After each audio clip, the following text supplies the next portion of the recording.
Kita lanjutkan. Di sini dijelaskan operasi penjumlahan dan perkalian bentuk aljabar memiliki beberapa sifat. Antara lain, yang pertama adalah sifat komutatif. A ditambah B sama dengan B ditambah A.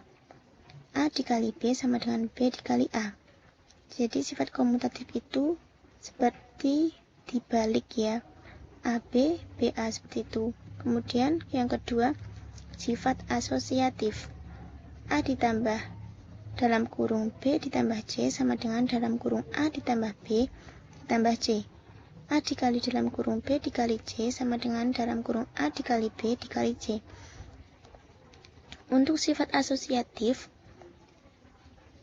yang dipindah adalah kurungnya. Yang tadinya di belakang menjadi di bagian depan. Kemudian yang ketiga, sifat distributif. Perkalian terhadap penjumlahan. A dikali dalam kurung B ditambah C sama dengan A dikali B ditambah A dikali C.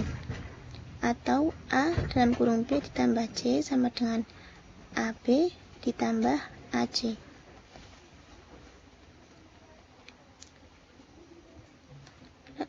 Sebelum kita tunjukkan contohnya, untuk bentuk aljabar AB itu sama dengan A dikali B. Baik, sudah jelas ya, kita langsung pada contoh.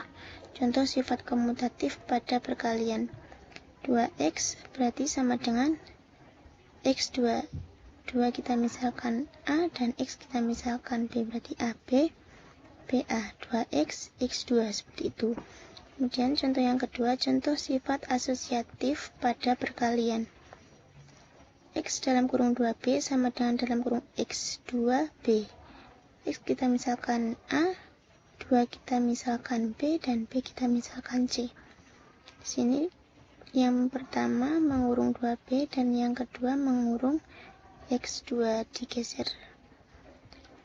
Kemudian contoh yang ketiga, sifat distributif perkalian terhadap penjumlahan. Kita misalkan 2 sebagai A, X sebagai B, dan Y sebagai C. 2 dikali dalam kurung X ditambah Y. Ini cara mengalikannya sama seperti penjelasan sebelumnya ya. Perkalian silang 2 dikali X sama dengan 2X, ditambah 2 kali Y sama dengan 2Y. Hasilnya sama dengan 2X ditambah 2Y.